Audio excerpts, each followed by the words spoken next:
기독교인의 신앙생활에서 가장 중요한 것이 무엇이냐고 묻는다면 아마 많은 사람들이 성경이라고 대답을 할 것입니다. 하나님의 말씀이 기록되어 있는 성경은 정말 중요한 책입니다. 우리는 성경에 기록된 말씀을 개인적으로 읽고 묵상하고 함께 나누고 또한 설교를 하고 듣기도 합니다. 우리 믿음의 선배들은 이 성경을 지켜내기 위해서 참 많은 희생과 고난을 감수해야 했습니다. 성경 말씀을 지키기 위해서 목숨을 버린 분들도 있었고, 또 성경을 지키기 위해서 종교개혁이 일어나기도 했습니다. 얼마 전에 종교개혁 주일이었는데요. 그래서 루터가 종교개혁을 일으킨 핵심도 결국은 하나님의 말씀에 대한 것이었습니다. 그래서 루터는 오직 말씀으로를 외쳤고 말씀으로 돌아가자라고 외치며 그 말씀을 번역하기 위해서 또 애를 썼습니다. 그래서 우리 모두도 성경이 중요하다고 생각하고 아마 성경과 굉장히 친하게 지내시라고 생각을 합니다. 제가 성경에 대해서 이렇게 잠깐 말씀을 드린 것은 이 질문을 사실은 하기 위해서였습니다. 이렇게 우리와 친근한 성경, 또 우리가 가장 중요하다고 여긴 하나님의 말씀인데, 여러분의 인생에 있어서 가장 큰 영향을 준 말씀, 또 여러분이 가장 좋아하는 말씀은 어떤 말씀이십니까? 혹시 이런 말을 들을 때 딱 생각나는 구절이 있으십니까? 어떤 분은 이렇게 누군가가 물어보면 내 인생은 이 말씀이 가장 큰 영향을 미쳤다라고 말하면서 자신감 있게 이야기할 수 있는 분도 있고, 또 어떤 분은 또 그런 분도 있으실 수도 있습니다. 성경 전체가 나에게는 가장 큰 영향을 준 말씀이고 나 성경 전체의 구절들의 은혜를 받는다. 또 혹은 어떤 분은 아직 그런 말씀을 발견하지 못한 분도 계실 수도 있습니다. 어떤 누군가가 저에게 제가 했던 이와 같은 질문을 한다면, 제 인생에 있어서 가장 중요한 말씀, 제 인생에 있어서 가장 영향을 주었고 절대 잊을 수 없는 말씀이 무엇이냐고 묻는다면 저는 단 한순간의 망설임도 없이 대답할 수 있습니다. 욥기 23장 10절의 말씀입니다. 오늘 이 말씀으로 잠시 은혜를 나누어 보려고 합니다. 성경에서 고난을 가장 많이 받은 사람, 그러면 아마 고민할 필요 없이 욥을 꼽으실 것입니다. 아마 새벽기도 나오신 분들은 요 근래 욥이 굉장히 좀 친근해지셨으리라고 생각을 하는데요. 지금 9월부터 10월부터 지금 11월 지금까지 이 욥기를 가지고 새벽기도 말씀을 나누고 있습니다. 이 욥기는 그 고난을 당하는 욥과 욥의 세 친구, 그리고 청년의 엘리후와 마지막에 하나님과의 대화를 다루고 있는 책입니다. 오늘 본문은 이제 그런 여러 가지 대화들 중에서 엘리바스라고 하는 욥의 친구가 했던 충고와 지적에 대해서 욥이 했던 대답을 기록하고 있는 23장에 속해 있습니다. 욥이 고난의 대명사라고 하는데 욥의 상황을 다시 한번 좀 생각해 보았으면 좋겠는데요. 욥은 아시는 대로 당대 최고의 부자였습니다. 그 인근에서 욥을 모를 사람이 없을 정도로 정말 많은 재산과 많은 가축들을 가지고 있었고 다복해서 자녀들도 10명이나 있었습니다. 그런데 욥에게 어느 날 갑자기 심각한 고난이 닥치는데 모든 재산을 일순간에 다 잃어버렸습니다. 그런데 욥에게 이 재산을 잃어버리는 것보다 더 큰 고난이 찾아오게 되는데, 그것은 10명의 자녀가 한 달 안시에 모두 죽었다라고 하는 것입니다. 여러분, 자녀가 10명이 죽는다라는 이 사실이 얼마나 괴롭고 얼마나 힘든 일이겠습니까? 우리 청년들은 아직 그런 아픔을 이해하지 못하겠지만, 자녀들을 조금 키워보신 분들이라면 내 자녀가 세상에서 없어진다라고 하는 것이 얼마나 가슴 아프고 나를 힘들게 하는 일인지 짐작하실 수 있을 것입니다. 제가 이제 이번 주간에 교육부 이제 저희 전도사님들 목사님들하고 2박 3일 동안 세미나를 다녀왔는데요. 화요일 날 새벽에 나가서 이제 어제 밤에 들어왔는데 그 2박 3일 동안 얼마나 저희 자녀들이 보고 싶었는지 모릅니다. 근데 이제 그렇게 자녀들이 보고 싶어하는 마음을 생각하면서 오늘 이 말씀을 묵상하며 정말 욥이 힘들었겠다라는 생각이 들었습니다. 그리고 나서 이제 욥이 재산과 자녀를 다 잃어버리고 욥에게 남는 것은 오직 하나, 아내뿐이었습니다. 그런데 옆에서 힘이 되어주고 격려해줘야 되는 아내마저도 욥을 저주하고 비난하고 도망갔습니다. 그런 욥을 위로하기 위해서 새 친구가 찾아왔습니다. 욥은 아무것도 잃어버린 그 외로운 상황 속에서 새 친구들이 찾아왔다는 그 사실이 아주 큰 위로와 기쁨이 되었을 것 같습니다. 6기 2장을 보면 이 세 친구들이 욥을 찾아온 장면을 다루고 있는데 세 친구들이 욥의 상황이 너무 가슴이 아파서 말을 잇지 못하고 함께 울기만 했다라고 기록되어져 있습니다. 그런데 이렇게 위로를 위해서 찾아왔던 욥의 세 친구들의 방문이 욥에게는 더 이상 기쁨이 아니게 됩니다. 욥의 친구들이 욥의 잘못을 찾아내려고 하고 욥에게 잘못을 지적하고 정죄를 하면서 오히려 욥의 마음을 더 아프게 했기 때문입니다. 그것은 욥이 지금의 상황을 벗어나 회복되기를 바라는 마음이었겠지만 그 비난을 받는 욥의 마음은 매우 아팠을 것입니다. 그리고 외로웠을 것입니다. 아무도 나의 옆에 없다. 아무도 나의 힘이 되어주지 않는다. 난 이제 아무것도 할 수가 없다. 모든 걸 다 잃어버렸다. 라고 하는 절망이 욥을 덮쳤을지 모릅니다. 그런 상황들 가운데에서 오늘 본문 8절에서 9절에서 욥은 자신의 심정을 솔직하게 고백합니다. 우리 오늘 본문 8절 9절을 함께 읽어보도록 하겠습니다. 그런데 내가 앞으로 가도 그가 아니 계시고 뒤로 가도 보이지 아니하며 그가 왼쪽에서 일하시나 내가 만날 수 없고 그가 오른쪽으로 돌이키시나 배울 수 없구나. 여러분이 8절의 말씀을 보시면 내가 어디로 가도 하나님을 볼 수가 없다. 그 누구도 볼 수 없다라고 하는 것이고요. 분명히 하나님이 살아계신 것은 알겠고 내가 여전히 하나님을 믿는데 나의 왼쪽에서 일하시는지 나의 오른쪽으로 일하시는지 내가 만날 수가 없고 배울 수가 없다라고 하는 이 욥의 마음속에 절절한 고백이 터져 나오고 있습니다.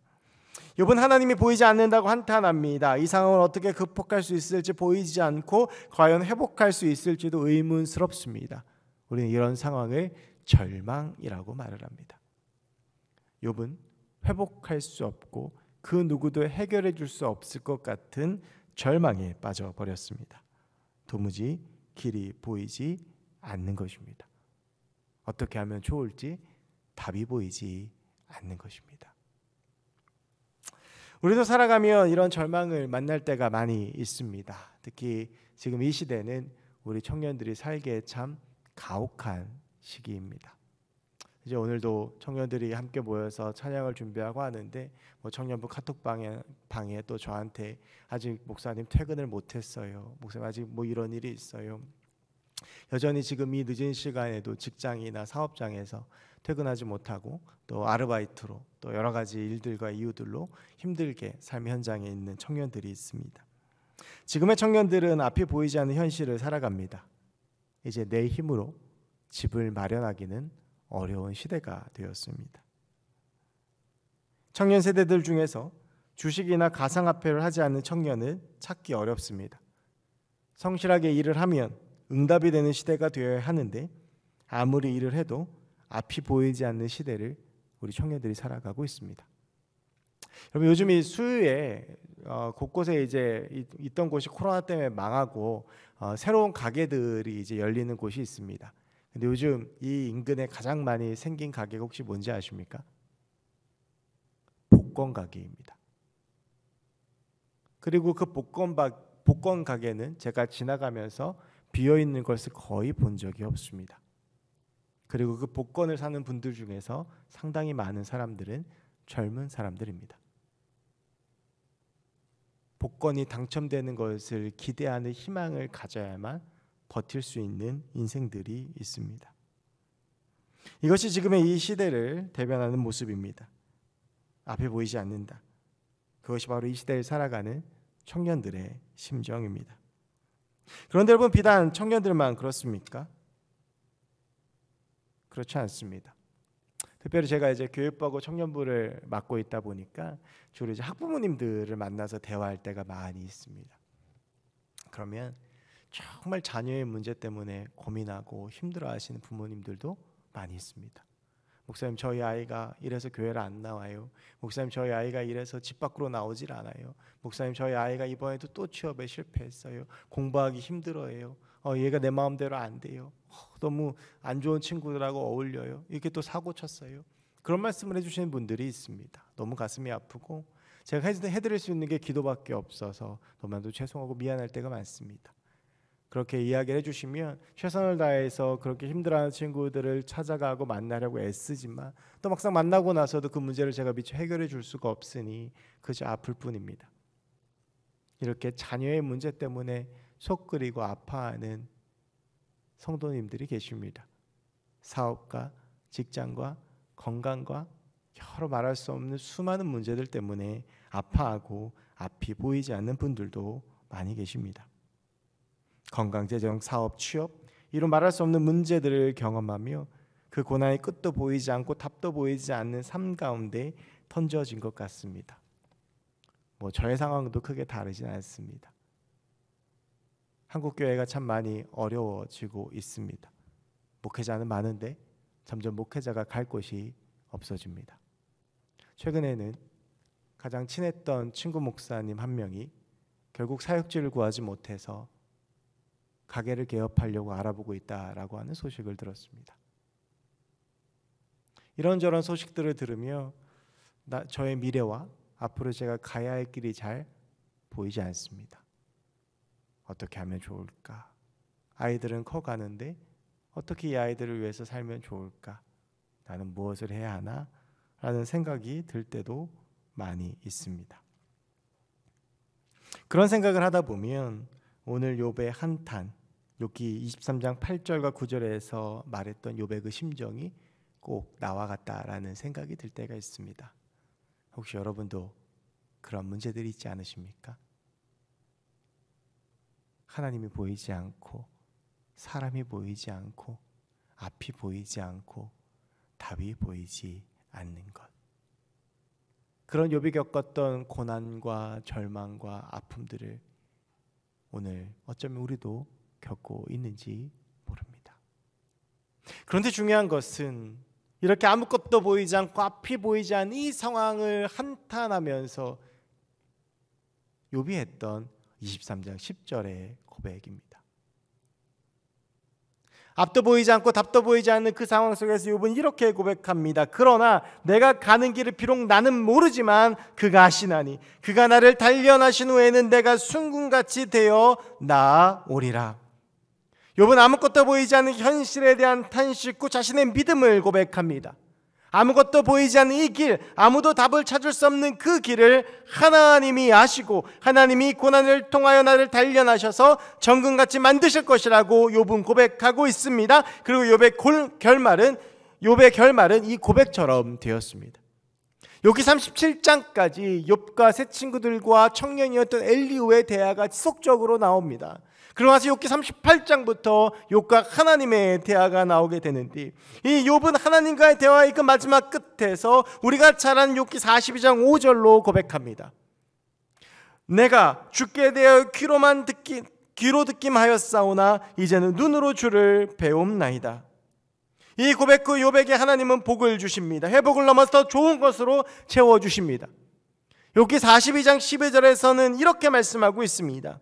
여호와께서 욥의 말년에 욥에게 처음보다 더 복을 주시니.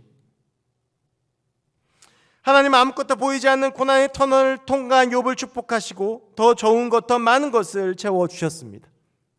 앞이 보이지 않는 욥이 앞을 보는 것이 아니라 보이지 않는 그 미래 속에서 답을 찾으려고 하는 것이 아니라 하나님을 바라보고 주목할 때 하나님은 그의 인생을 축복하시고 그의 인생을 치유하시고 그의 인생을 회복시켜 주셨습니다. 오히려 그가 누렸던 처음의 것들보다 더 좋은 것을 욥에게 허락하셨습니다. 오직 나의 가는 길을 그가 아시나니 그가 나를 단련하신 후에는 정금같이 되어 내가 나아가리라고 했던 욥의 그 믿음의 고백을 하나님이 들으시고 그 고백대로 욥을 만들어 가시고 욥에게 은혜와 복을 허락해 주신 것입니다. 여러분, 우리는 무엇을 보아야 합니까? 앞이 보이지 않는 그 문제 속에서 우리는 지금 무엇을 보고 있습니까? 여러분, 앞이 보이지 않는데 왜 앞을 보려 하십니까? 그 무엇도 보이지 않는데 무엇을 보려 하십니까? 우리가 바라보아야 할 것은 앞이 아니라 미래가 아니라 주의가 아니라 상황이 아니라 하나님입니다. 우리는 자꾸 하나님 아닌 다른 곳에서 답을 찾으려 합니다. 보이지 않는 앞을 보며 그 보이지 않는 그 암흑 속에서 답을 찾으려고 하니 결국에는 넘어지고 쓰러질 수밖에 없는 것입니다. 앞이 보이지 않을 땐 빛이 필요합니다. 우리 주님은 빛 대신 하나님이십니다. 그래서 여러분, 우리는 하나님을 바라보아야 합니다. 오늘 간증을 해준 김주영 청년은 간증을 하며 소개했던 것처럼 필리핀 리바에서 사역하시는 김상태 선교사님의 세 딸 중에 장녀입니다. 이제 딸이 셋이 있는데 막내는 아주 어립니다. 오늘 간증에서 빠졌는데 막내는 지금 초등학생이고 이제 그 둘째 동생은 지금 고등학생이고 이제 주영이가 25살인데요. 저희 청년부가 김주영 청년을 처음 만난 게 2019년 7월이었습니다. 저희가 그때 이제 필리핀으로 단기 선교를 갔을 때 이제 그 저희 팀을 인솔해 주었던 분이 우리 김주영 청년이었습니다. 그래서 그것이 인연이 되어서 계속 연락을 나누다가 이제 포항에 있는 한동대학교를 다녔는데 한동대를 다니고 서울에 올라오면서 정착한 교회를 찾다가 이제 저희 교회에 등록을 하고 이제 다니게 되었습니다. 얼마나 열심히 신앙생활을 하는지 모릅니다. 지금 교회 온 지 얼마 안 됐는데 청년부 리더로 섬기고 있고 청년부 반주를 하고 있고 또 교회 온 지 이제 2년 남짓 되어 가는데 지난주에 총회를 했는데 부회장 후보까지 올라가서 아슬아슬하게 3표 차이로 떨어졌습니다. 그 얼마나 열심히 하는지 아시겠죠? 한 내년쯤에는 회장할 수 있을 것 같습니다. 그런데 이제 우리 김주영 청년 신앙생활하는 거 보면 정말 감동스럽고 또 감사한데 우리 김주영 청년을 만나는 모든 청년들 사람들이 공통적으로 하는 말이 하나 있습니다. 참 성품이 좋고 어른스럽다. 주영이가 나이가 꽤 어립니다. 25인데 아직도 누나로 알고 있는 애들이 되게 많습니다. 그게 뭐 노안이고 그래서 그런 게 아니라 우리 김주영 청년의 그 삶 속에서 또 그 모습 속에서 나오는 어른스러움과 성품 때문입니다. 그런데 저는 이제 그 어른스러움을 볼 때마다 참 마음이 아픕니다. 물론 감사하기도 하지만 간증으로 들으셨겠지만 선교사님의 자녀들이 참 어려운 삶을 사시거든요. 얼마나 어려운 일들을 많이 겪었을까. 얼마나 힘든 일 가운데에서 저런 성품과 저런 훌륭한 신앙을 가지게 되었을까 라고 하는 그 시간들을 생각하면 제가 한 번도 그런 말 한 적이 없지만 참 마음이 아프고 또 마음이 쓰일 때가 많습니다. 어린 시절부터 선교사의 자녀로 살며 힘들고 어렵게 보냈을 시간, 그래서 어른스러워야만 했던 시간이 짐작이 되지만 그런데 하나님께서는 그 시간들을 통해서 하나님의 귀한 딸을 너무나도 아름답고 또 너무나도 귀하게 빚으셨다라는 생각이 들면서 저는 욥기 23장 10절이 정말 실제이구나라고 하는 것을 다시 한번 깨달았습니다. 그 어느 것도 우리에게 뜻없는 고난은 없습니다. 하나님께서 우리의 삶을 만들어 가시고 하나님께서 그 고난의 터널 속에서 우리가 하나님만을 붙잡고 의지할 때 우리를 아름답게 빚어 가실 것입니다. 지금 우리의 삶 가운데 놓여 있는 그 고난은 바로 우리에게 더 하나님을 붙들라고 하나님이 말씀하고 계시는 외침일지도 모릅니다. 여러분, 하나님을 붙잡으시기 바랍니다. 앞이 보이지 않는데 굳이 앞을 보려고 애쓰지 마시기 바랍니다. 내 힘으로 할 수 없는데 내 힘으로 무언가 하려고 발버둥 치지 마시기 바랍니다. 내가 하는 것이 아니라 하나님이 하시는 것입니다. 내가 원하고 내가 뜻하고 내가 계획한 대로 내 인생이 이루어지는 것이 아니라 하나님의 인도하심대로 우리의 인생은 이끌어져 가게 되어져 있습니다. 우리는 그 하나님을 바라보아야 합니다. 마지막으로 저도 잠깐 간증을 하려고 합니다. 제가 아까 서두에 그런 말씀을 드렸지요. 욥기 23장 10절이 저의 인생에 있어서 가장 중요한 말씀이다. 사실은 이제 어제 우리 주영 청년이 간증문을 다 해서 저한테 보내줬는데 너무나도 놀라운 건 제가 계속 요 근래 어떤 저의 미래 또 저의 삶, 저의 문제들을 가지고 제가 가장 사랑하는 말씀이 욥기 23장 10절의 말씀을 계속 묵상하고 있었는데 간증에 그 말씀이 들어있고 그 고백을 하는 것을 보고 굉장히 놀랐었거든요. 저는 제가 힘들고 제 앞이 보이지 않을 때마다 꼭 이 말씀을 붙잡습니다. 제가 20살 때에 그 이제 장로신학대학교 신학과에 갔는데 제가 뭔가 특별한 소명이 있거나 뭐 굳이 반드시 목사가 돼야 되겠다 이런 생각을 가지고 신학교에 진학을 하지는 않았습니다. 보통 그때는 그랬습니다. 신학교들에 입학을 많이 했는데 청소년부 때 좀 교회 활동 열심히 하고 뭐 신앙생활 열심히 하면 주변에서 신학교 한번 가보라는 권유를 굉장히 많이 하던 때입니다. 그래서 저도 이제 그런 권유를 받고 신학교에 지원을 했는데 합격을 했고 뭐 기도하다가 어떻게 신학교를 들어가게 됐는데요. 그러면서 이제 신학교를 다니면서 그 소명에 대해서 계속 고민을 하고 있던 중이었습니다. 근데 제가 이제 그때 청소년부 교사였는데 청소년부 수련회가 있어서 그때 이제 청소년부 수련회를 호서대학교에서 예수전도단 연합수련회를 했었는데 인솔교사로 내려갔습니다. 근데 제가 이제 3박 4일이었는데 3일째 아침에 서울을 올라왔어야 됐거든요. 그때 제가 이제 군종사관 후보생 시험을 봤는데 공부도 별로 안 하고 쳤는데 1차 필기 시험에 합격을 한 거예요. 근데 이제 2차 면접을 보러 가야 되는데 그게 이제 그 셋째 날이었습니다. 그래서 둘째 날, 셋째 날 아침에 올라와서 국군 수도병원에 가서 면접을 치르게 됐는데 1차에서 이제 130%를 뽑았고 2차에서 30%가 떨어지게 됩니다.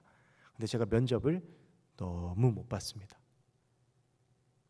거의 5분 면접 보는데 한마디도 하지 못하고 나올 정도로 굉장히 면접을 못 봐서 저는 떨어졌다라는 생각을 하면서 이렇게 다시 호서대학교로 내려갔는데 수련회 장소로 내려가는데 차에서 너무 슬프고 너무 눈물이 많이 나는 거예요.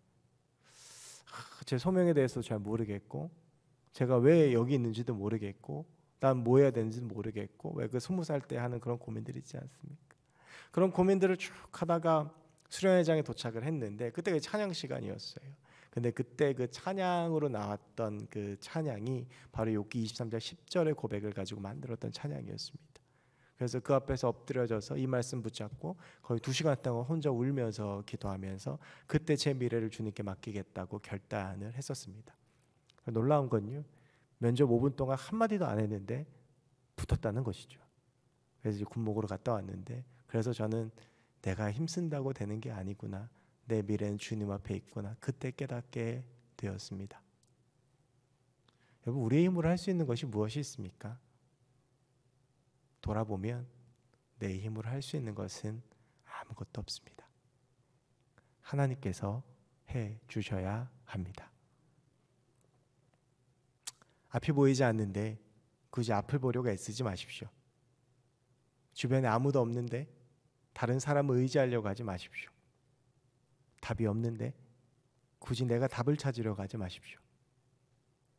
앞이 보이지 않을 땐 하나님을 바라보면 되는 것이고 내 주변에 아무도 없을 땐 하나님을 붙잡으면 되는 것이며 답을 찾을 수 없을 땐 하나님을 찾으면 됩니다.